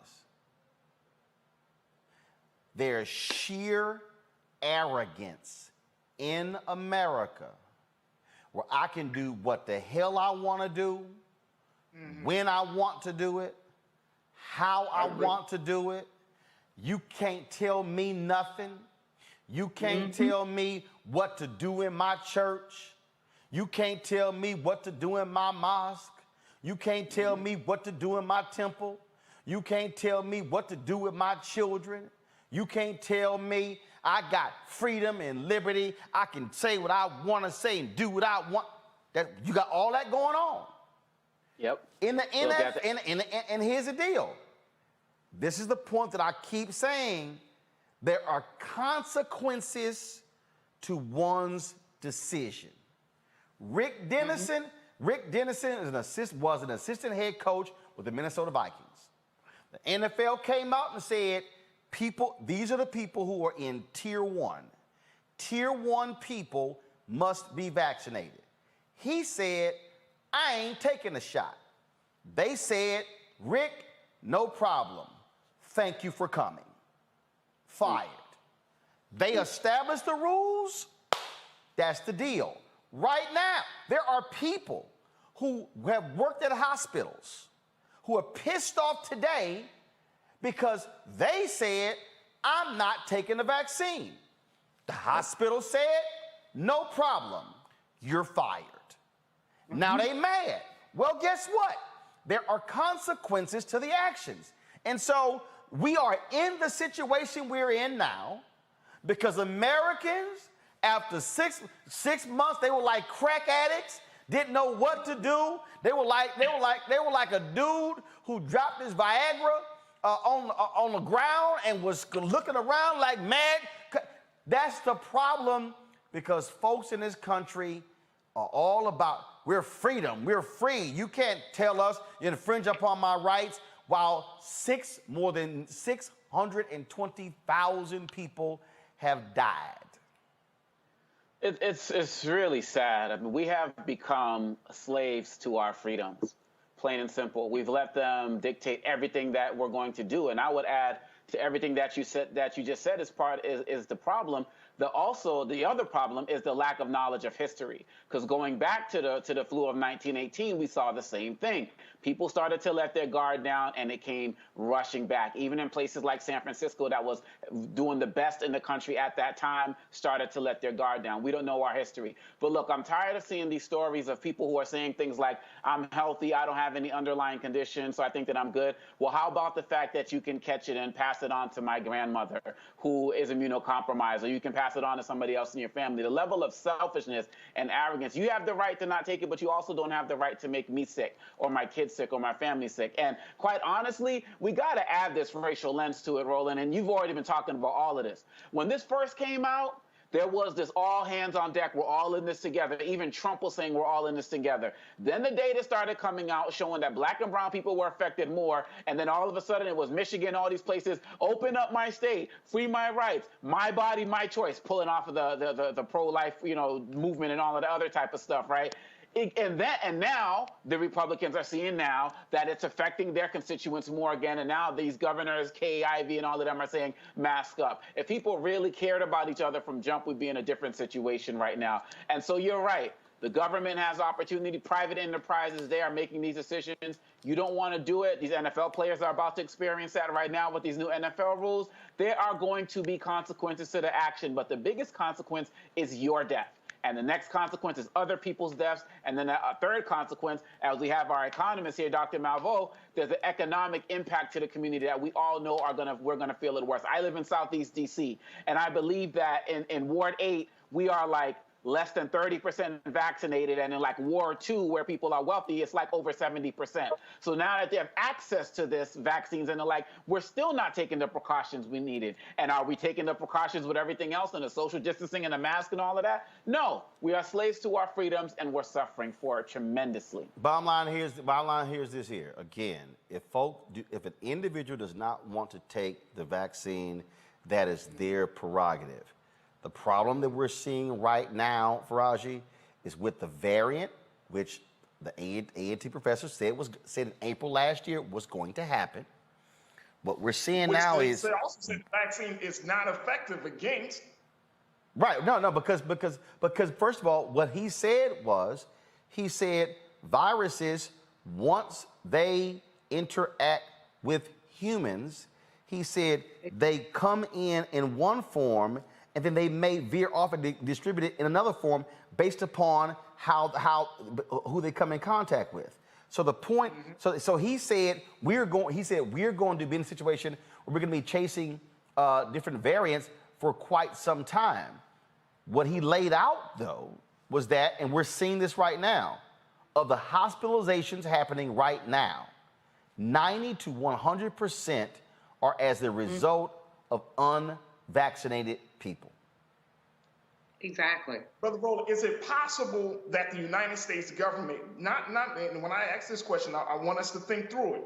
Is it possible that the United States government could not be telling us the full truth about, not COVID, because I believe COVID is real. I mask up, I wash hands, I do all of that. But is it possible that they could not be telling the truth about the effectiveness of these vaccines, especially when you have a company like Johnson & Johnson, who is, from the talcum powder to the mishap, they had 15 million doses right here in Baltimore City a few months ago, where they messed up with the doses there, to the fact that is it possible that some things may not fall into place? Here's the deal, though. Is that possible? No, here's the deal. First of all, anything can be possible, but do you have proof? I could literally ask that question about everything. I could literally ask that question: is this possible? Here's what we do know. When the issue with Johnson & Johnson came up, there were people who said, there were other countries who said, we're not going to use it. There were people who said no. So what we have not heard the same level of problems with Pfizer and Moderna's vaccine as we have with Johnson & Johnson. So bottom line is this here. We've put on numerous doctors and scientists who are black, National Medical Association, down the line, for this very reason, in order to go through this and deal with this here. Bottom line is this here. If you're out there and you're skeptical, okay, that's fine. If you don't choose to take it, fine. But if you get it and die, sorry, shame on you, because your family is now impacted. And we're now seeing these stories where these family members are just in tears and crying because they lost a loved one. And I read a story the other day where there are married couples where one dude said, I feel like I'm cheating on my wife because I'm trying to sneak out the house to go get my shot, because the wife was absolutely adamant against it. I had a tweet earlier from conservative Eric Erickson, who's talked about, he said his children got their shot on Friday. They threw up on Saturday. He said by Saturday evening, it was nothing was wrong. And there were people who were telling him, you put your kids through that. And he was like, through what? I want my kids to be around. So again, options are there. If folk don't want to take it, that's on them, but you're playing with Russian roulette. I ain't trying to sit here and check the hell out early over some, and I'm like, and yeah, your ass is gonna mask up, you're gonna practice social distancing, because you got folks who Eric Clapton, I'm not performing at any venue that's gonna require people to show their COVID passport. Okay. Well, go sit your punk ass and sing at home then. I just read a story. 500 bars in San Francisco have formed an alliance requiring proof of a COVID test, proof of COVID vaccination before they let them in the bar. I mean, I'm sorry. At some point, you got to be a hard ass on this because people are actually dying. People are dying, and not only that, people are impacted in so many other ways. Roland, Clapton is a hot monkey fool, and he could just be a hot monkey fool in his house by himself. But the fact is that people pay attention to some of these folks, and because they're paying attention to them, you have the people who refuse to get tested, who refuse to wear a mask. I want us to have, I've been on 4 planes lately. I want us to have a COVID passport. I don't want anybody sitting next to me on the plane, even if they're masked, who has not been tested, doesn't have the vaccination. We know what's going on with this. And I don't understand. I mean, with all due respect to my brother, who is very passionate about what we may or may not know, we know this: people die. Now, the United States government is no paragon of virtue. We know that full well. We know there have been experiments like Tuskegee, Henrietta Lack. We all know that. That's why I got mine. I let white folks be my guinea pig. We used to be their guinea pigs. I let them be my guinea pig. So after they had gotten tested enough times, then I said, okay, I think I'll do it now. But the fact is that we know what's happening. And it really breaks my heart when I see some of the things. I just had a young man who actually, San Francisco State is now going to be closed in the fall. Cal State LA, we're gonna go back to hybrid. We will be open, but there's all this hybrid stuff. But this young brother had moved himself from Atlanta to San Francisco to go to school. He's in his 20s, so he had a little money, got an apartment, bought some furniture, and now he finds out that the campus is not going to really be open. So he's not going to be able to get his money back from his landlord. You know, he's bought this furniture. He might be able to send some of it back. And he's a young man who basically had the passion, dropped out of high school, went back, got the GED, did a couple years of community college, You know the story. And these are the unintended consequences of what's happening because people don't want to wear a mask. You know, all the stuff. It's nonsense. It's utter nonsense. You know, when I took, I had Moderna. It was unpleasant. I was sick for a couple of days. My temperature went up and down and up and down, and I couldn't hold anything down. I'm fine now. 2 days, I laid in the bed and read books.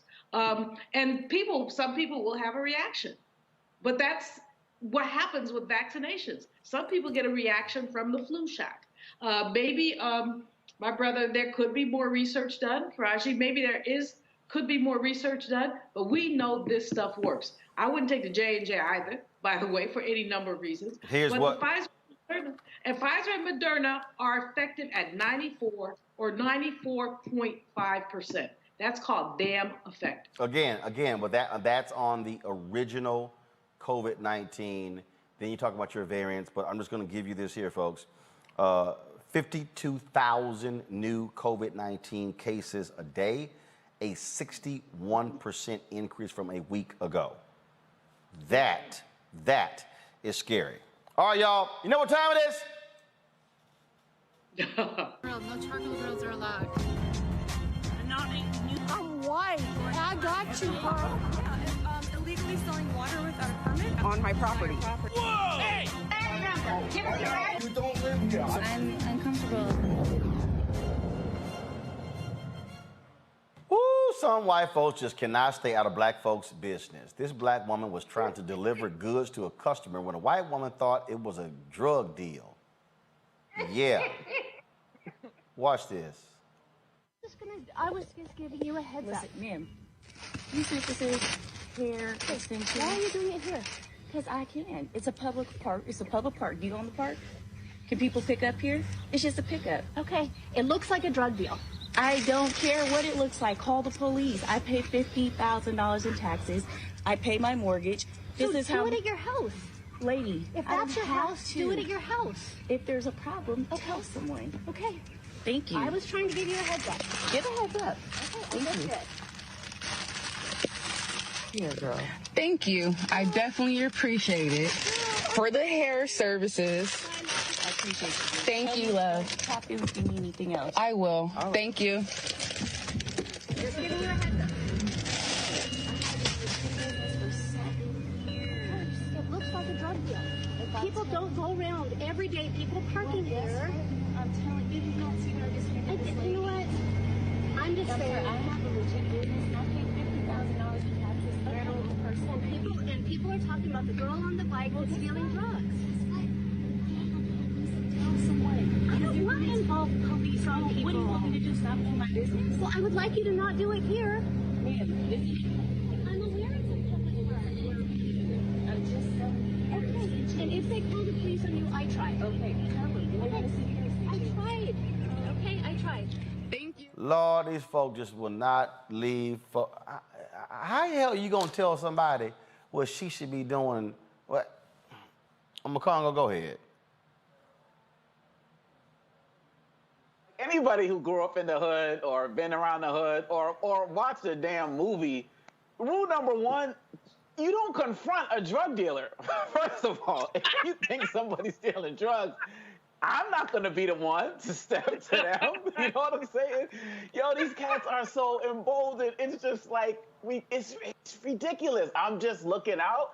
It's like if she was, she'd have got popped. I mean, seriously, these guys will look for any opportunity because they know they're being videotaped now. And so they're going to come up with anything to try to make themselves look innocent because they know they're about to be viewed 5-10 million times and they're going to be the next person in this Karen video. And so folks really just got to just start minding their business and don't approach any suspected drug dealers. Rule number one.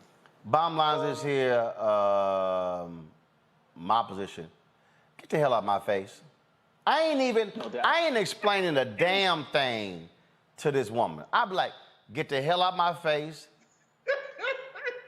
I'm serious. I'm not trying to explain jack to these Karens. I don't need to justify a damn thing to you. Your ass want to call the cops? Walk your punk ass on and call the cops. I'm just cracking up because I don't even. The rule of McCongo should not be don't approach black people. We don't want to talk to you. There you go. You know, just go away and find yourself. We don't want to talk to you. You know, if you feel like you need to call the police, call them, and then your behind is going to get arrested. Because there should be a law that says when you empower the police to harass black people, you go into jail. Do not pass go. I mean, that was just ridiculous. This woman, and she's standing on her privilege. She's standing on her privilege. Sister Girl gave her far more time than I would have given her. And far more courtesy, because there would have been a whole lot of witches and MFs coming out of my mouth. I absolutely, Faraji, I need laws passed. If these Karens call a cop and they show up and it's some BS, they should cuff their ass and take them right to jail. There you go. Let me tell you something. First and foremost, Roland, I'm still tripping off of the caption, Assuming Annie. That's a new title. No, real talk, like, the whole situation was just wrong. But if you listen to the white woman, she said, I heard there were some reports by some of the neighbors saying that there was somebody selling drugs in the park. And so all it takes is like the childhood telephone game. You put one message out there, and next thing you know, when it gets around to another person, that's a whole different message. And again, I mean, we're kind of laughing at it, but this is the type of situations that can get people really in trouble. You can get locked up. You can get thrown up. I mean, who knows if that white woman would have called the cops on that sister? Then how would have that situation had just kind of gone left real quick? And it's unfortunate that we keep having Assuming Annie's right out there that's always looking at it. The question is, where are the videos of black people doing that to white people? Can we get some of those videos? That's the part I'm looking for. I want Disturbing Daryl or something to come through and talk about what white people are doing and then what you building in the neighborhood, man. What you doing here? Have Disturbing Daryl go up to the Asian people and say, okay, this is your market, this is our community. Who gave you permit to open up your corner store here in our neighborhood? I mean, I want something different because this is absolutely ridiculous. Again, I ain't roll up on me, see what happens. Then y'all know. Roll with me on see what happened. All right, y'all. We are having issues getting Diane Nash and Reverend Dr. James Lawson on the phones. We're going to try to get them on tomorrow for our Bob Moses tribute. We appreciate the folks who are on today, Greg Carr, Charles Cobb, as well as Bernard Lafayette. Folks, tomorrow I'm going to be broadcasting live from Austin, Texas, where we will be beginning the effort to fight for voting rights. The march taking place. The kickoff is tomorrow, and of course they begin on Wednesday. We'll be live streaming that, so check back. Just simply turn on your notifications on YouTube and Facebook and Twitter as well. So when we go live, you immediately are notified. If you want to support what we do here at Roland Martin Unfiltered, please join our Bring the Funk fan club. Our goal is to get 20,000 of our fans contributing at least $50 each, $4.19 a month, 13 cents a day to make all of this possible. Your support really matters to us in a huge way. And so please support us via Cash App, $RM Unfiltered, Venmo.com/RM Unfiltered. PayPal.me/R Martin Unfiltered. Zelle is Roland@RolandSMartin.com. Roland@RolandMartinUnfiltered.com. Omakungno Faraji Julianne. I certainly appreciate it. Thank you so very much. Folks, I will see you tomorrow from the great state of Texas. Roland Martin Unfiltered, live in Georgetown, Texas. See you then. Holla!